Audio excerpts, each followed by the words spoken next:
Hi guys, welcome back to the channel. I'm Mandyleeplays, and in this video I'm going to do another before you buy. This one is for the Atelier Ryza Trilogy DX edition. The Atelier series is one of my favorites, and I make it no secret on my channel. I mean, look at this cubby. And the Ryza Trilogy was my first game in the series. So this game is pretty special to me in a multitude of different ways. I did get a review code from Cointechmo, so thank you Cointechmo, and I got those for the PlayStation 5. But besides that, I'm here to let you know what these games are about, what changes are they going to do from the regular to the DX version, and is it worth the price. Now, bundled in together, this game runs at $90, or you could just buy each game individually for $40. So let's get on to the video. Hey guys, sorry if I sound a bit different here. I had to re-record this part, but I wanted to explain what is the difference between a DX version and the regular version. So Cointechmo has been doing this for years with the older Atelier games, and I guess Ryza is no different. So what does DX mean? The DX stands for the deluxe version. They are basically the definitive edition of the original titles, offering a wealth of enhancements and content that make it an ideal way to experience the games, like added scenarios, quality of life changes, and adding the previous DLC into one package. You could think of it as the Persona 5 to the Persona 5 Royal Edition. So first I want to talk about the consoles and the technical details. The Ryza Trilogy DX versions are coming out for PlayStation 5, PlayStation 4, Switch 1, Switch 2, and PC. So for the specs, there's not a lot of details that were given on the Koei Tecmo website. However, a smart redditor emailed Koei Tecmo about the frame rate and resolution. So for this part, I'm going to do a little assumptions because most of it came from a redditor and just my personal experience with these games. So take it with a grain of salt. For the PS4, it will run at 1080p, 30 FPS, while the PlayStation 5 will be upscaled to 4K, 60 FPS. Now what's surprising is the Switch 2 version. So get this, while the game could run at 1080p in both TV and docked mode, the game is unfortunately capped at 30 FPS. And now for the Switch 1 version, it will run at 1080p docked mode, while in handheld mode, it will run at 720p, 30 FPS. As for the PC version, while there is no maximum resolution that could be set, there is a sizable FPS option. Depending on your hardware, the game could go from 30 FPS to 60, 120, and 144. Now lastly, as for the mighty Steam Deck, it'll probably run like the previous Atelier games, and the Ryza DX Trilogy has a green verified checkmark. That is what I have for the specs. I am playing the PS5 version, and it is the best version in my opinion, for consoles at least. It is smooth, the graphics look phenomenal, and guys, I played the original on the OG Switch, so when I booted it up for the PlayStation 5, ooh, I was thrown aback. It runs like butter. So yeah, I am really loving the way it looks on the PlayStation 5. Also, editing menu for this portion. So while I was editing this, RPG site made a comprehensive analysis of each version of the games, and it does line up with the stuff that I said originally. So that's good. If you want more details about the specs, although I did go over it, then go on to their website. Alrighty, now on to the physical copies and which consoles get a physical and which consoles don't, and how you could get one if you want one. Currently, there is no physical copies in retail in America and Europe. This makes me really sad because I just felt like for their most successful game, they should have went all out with the physicals. But again, you could get them on VGP and Play Asia. On their website, there are physicals for both the PlayStation 5, PlayStation 4, and Nintendo Switch, but not the Switch 2. To me, I don't really mind it because it doesn't run the risk of being a dreaded keycard game, so that's always good. Another important thing to note is if you get it for the Switch 1, there is no upgradable path to the Switch 2. So don't be going out getting the physicals for the Switch 1 and then assuming you could upgrade it to the Switch 2. That's not the case. But if you don't care about all this physical BSery, you could buy the games digitally on every platform, except the Xbox. Okay, so now we're done with the specs and the consoles and the different versions. Let's get into the nitty-gritty of the story and what this game is about. I'm gonna have to break it up between the games since there's 3 games in this collection, and I'll do my best to give you the clip notes version, but also giving you the details. Alrighty. So let's start with the first game. The premise of the first game is a classic summer adventure. Ryza is an ordinary, restless teenager living in a small farm town island. And on this island, she has two best friends. First we have Tao, which is the brains of the operations. He is very smart, though he is really shy. He is the bookish archetype. And then there's the bronze of the group, Lent. And between the three of them, they are desperately looking for some excitement. So going through their mundane life, they run into two very important people. The first one being Empel and his companion, but she calls herself his bodyguard, and her name is Lila. And those two travelers introduce Ryza to the world of alchemy. And it's the catalyst of all the events that are gonna happen throughout the story. But alchemy is not a really common thing or well-known thing. So at first her parents are like, what is alchemy? Is it gonna make you money? If not, drop it. So Ryza wants to prove her worth in her alchemy skills to let her parents know and everybody else that alchemy is a thing and it could be used for a lot of good things. At first, when she's learning, she does alchemy in her bedroom,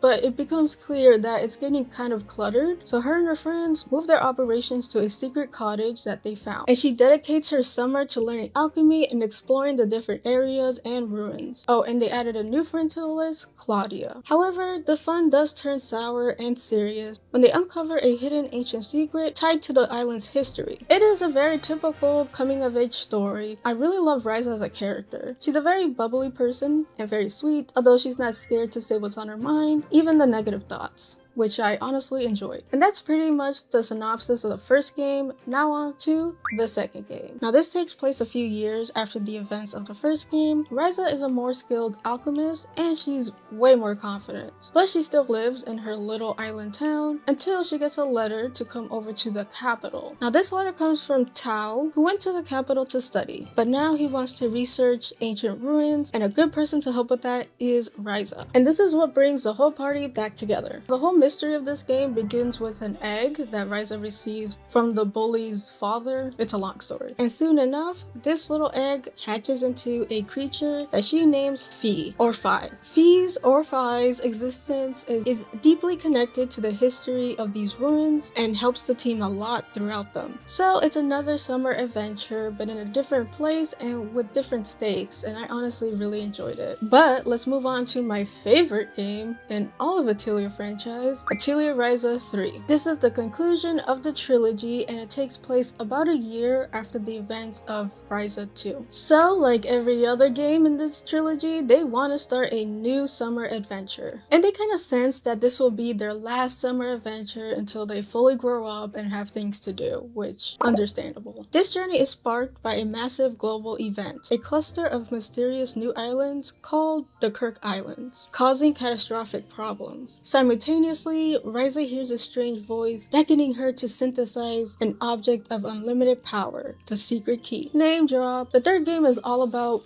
open world adventures. You get to experience the Kirk Islands, which is honestly the best. I love how they went from an island to the capital back to islands, but they made it different. This is a big love letter to the trilogy and it just lays out a lot of different stuff that you could do. And the secret keys is not only important to the story, but it's important gameplay wise, and it lets you do a whole lot of stuff with alchemy. And the weird voice in her head is a nice touch to the mystery. So the group travels to vast interconnected new regions, going far beyond their previous journeys. The narrative is driven in search of this code of the universe, a mythological concept hiding at the absolute truth of alchemy.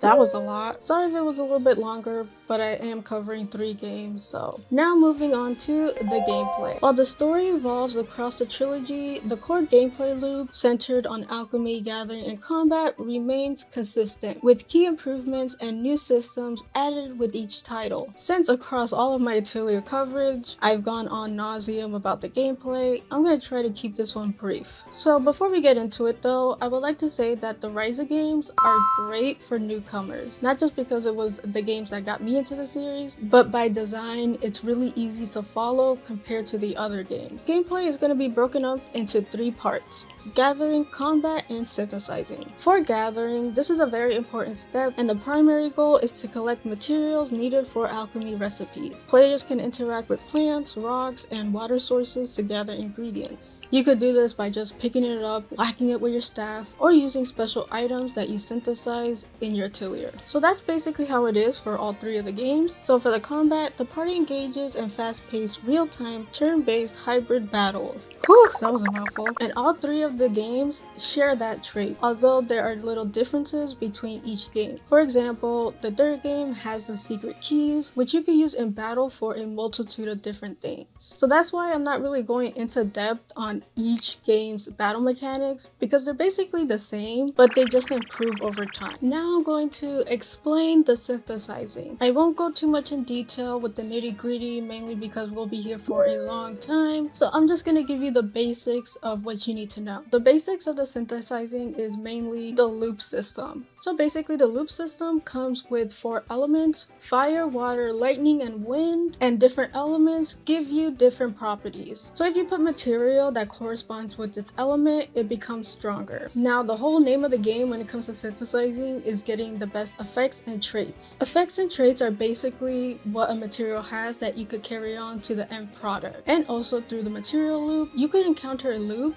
that lets you morph an item into a new item, and that's how you get new recipes. The quality of an item is really important, but be warned, you will not get a good quality item in the beginning of the game. So if you get a rank D or E item in the beginning, that is perfectly normal. Ryza in all 3 games always starts from the bottom, then she goes up. Now they do add something different to make each game a little bit more interesting, so that is just scratching the surface of the synthesizing in this game, and I'm sorry if I didn't go in depth into it. I do have a ton of videos on Atelier, but I do recommend you check out my Intro to Atelier series. I go more into detail about the synthesizing. Alrighty, now time for the portion that most of you guys are interested in, and that is the new content that you get with the DX version versus the original game. I'm going to highlight the most important ones, so here we go. First we have custom combat mode, which is basically a place where you could practice, you could select the different enemies and the different levels, and really figure out new combos that work well with your party. Alright, so the next one is honestly really exciting to me, and that is the storage limit of the basket and container have now been increased, so you can hold more items and you can see your basket capacity in the field UI, and this is between all 3 games. Now there are differences specific to each game, so I'm going to start with Ryza 1. In Atelier Ryza 1, there will be new playable characters, Agatha, Cleo, and Romney, who were supporting characters in the original game, and there's additional stories. The first one is with Kilo and Boss. I know I didn't say this in the story synopsis, but Boss is like the local bully, but he goes through a character arc, so they introduce new stories to help flesh out his character. And it's also implied in the trailers that Ryza actually becomes a teacher, which if you know her character is pretty funny. And that perfectly explains what she was doing throughout the events of Ryza 1 and Ryza 2. Now for Ryza 2, we have new playable characters, Impa and Lila, which were major side characters in the first game, but in the second game they become playable. And I always wondered why they weren't playable in the first place, especially Lila. She could kick butt, and additional stories for both of them, and shows what they were doing before they met Ryza in the game. Also, you get a new map available to explore called the Zalapato Cave, which was a former research facility, and you control Lila throughout this portion of the game. Now finally for Atelier Ryza 3. To start, we have 3 new playable characters: Clifford, Suri, and Kilo, and of course you get the additional storylines with those characters. And all of this takes place on a new island called Crest Island, which will serve as your duo's adventure. So with the release of the new Ryza games DX editions, the original games will be delisted, which is kind of a point of contention to a lot of people, including me. I feel like the originals should still be there, and this is why physical copies are the best. I get to play the originals whenever I want